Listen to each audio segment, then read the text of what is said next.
ఓం విష్ణవాయ నమః. మాఘపురాణము 28వ అధ్యాయము. క్రూర కథ.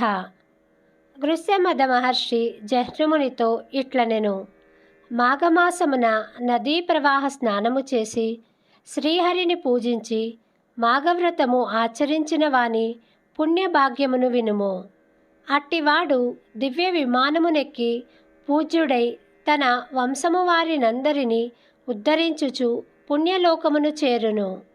ఈ విషయమును తెలుపు మరి ఒక కథను చెప్పుదును వినుము. పూర్వము ద్వాపరయుగమున విదేహదేశమున క్రూర ఎను పేరుగల శూద్ర స్త్రీ ఉండెను. ఆమె ఒక రైతు భార్య, మిక్కిలి కోపము కలది. ఆ దంపతులకు జ్ఞానియగు పుత్రుడు కలడు. అతడు దయావంతుడు, ధర్మాచరణమున నిష్టము కలవాడు. వాని భార్య పతిభక్తి కలిగినది, ఉత్తమురాలు. ఆమెకును ధర్మకార్యములను చేయుటయందు ఇష్టము కలదు. బంధువులకు, దీనులకు, అతిథులకు అందరికీ యథాశక్తి సేవ చేయున్నది. అత్తమామలకెప్పుడును సేవ చేయుచుండెను. క్రూర కోడలిని ఏ దోషము లేకున్నను నిందించెడిది, తిట్టెడిది. అప్పుడప్పుడు ఆమె భర్తయు కోడలిని హింసించుచుండెను. పాపము ఆ కోడలు ఇది పూర్వజన్మ కర్మ ఫలమని తలచి అత్తమామల పెట్టు హింసలను భరించుచు ఓర్పుతో వినయ విధేయతలతో వారికి యథాశక్తిగా సేవలు చేయుచుండెడిది. ఒకనాడు ఇట్టి హింసను పొంది దుఃఖించుచున్న భార్యను చూచి క్రూరపుత్రుడు తన తల్లిదండ్రులతో ఇట్లనెను. నాయనా, అమ్మ, నా మాటను వినుడు. నా మాట కీర్తిని కలిగించున్నది, ధర్మమును సాధించున్నది. మీకు కోడలిపై కోపమెందులకు? కలహమునకు కారణమేమి?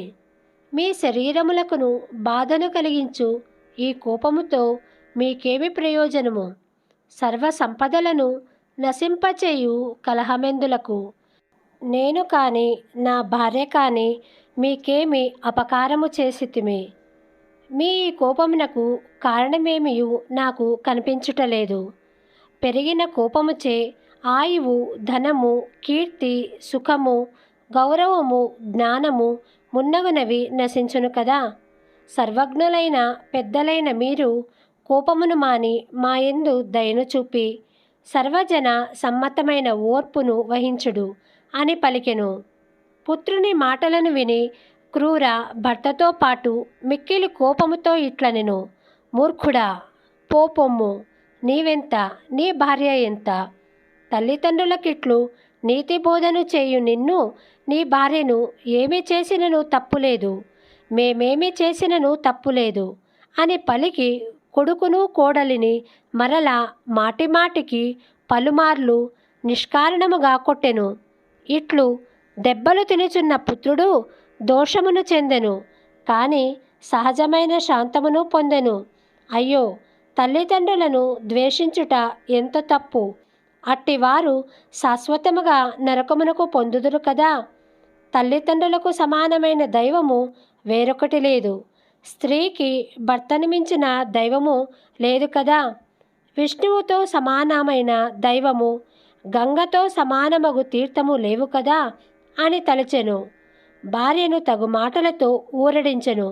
ఓర్పుగా ఉండమని సమాధానపరిచెను. కోపిష్టియగు క్రూర కోడలిని కొట్టి ఒక గదిలో ఉంచి తలుపులను మూసివేసెను.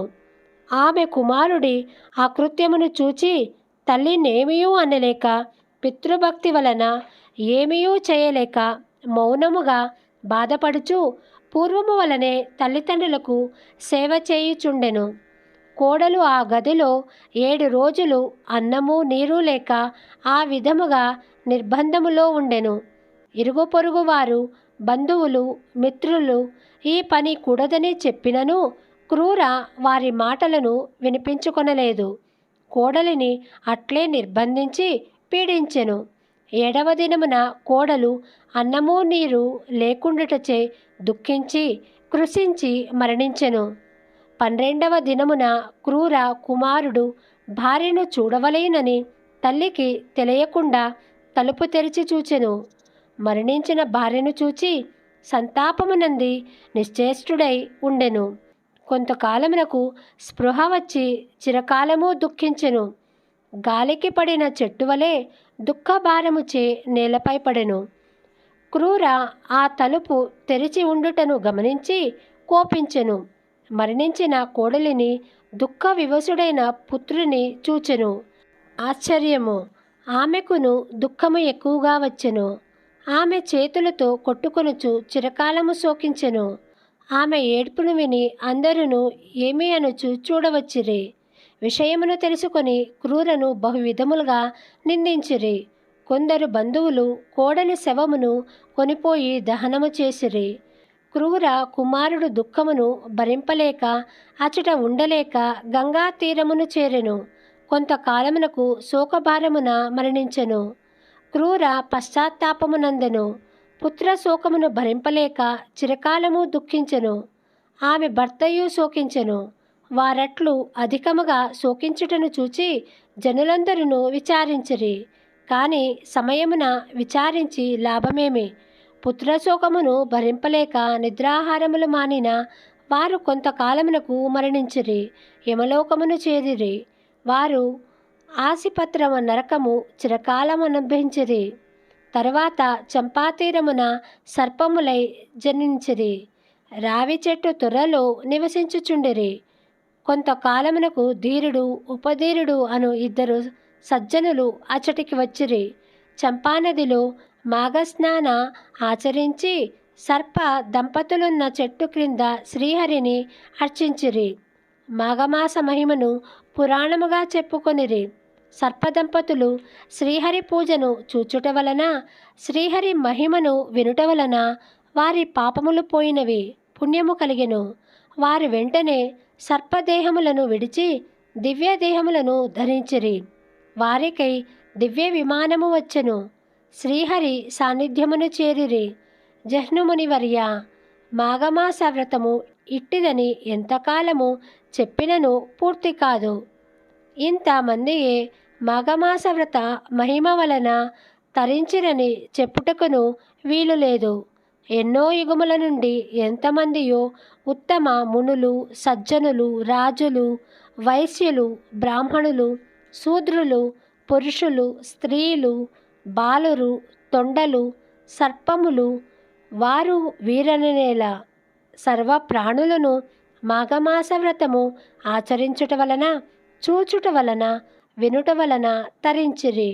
ఎట్టి పాపాత్ముడైనను మాఘమాస వ్రతము ఆచరించినచో చేసిన పాపములు పోయి పుణ్యలోకములు కలుగుననుటకు ఎన్ని ఉదాహరణములను చెప్పగలను.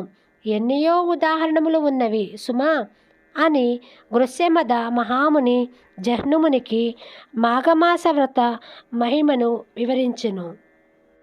28వ అధ్యాయము సమాప్తము. శుభం భవతు.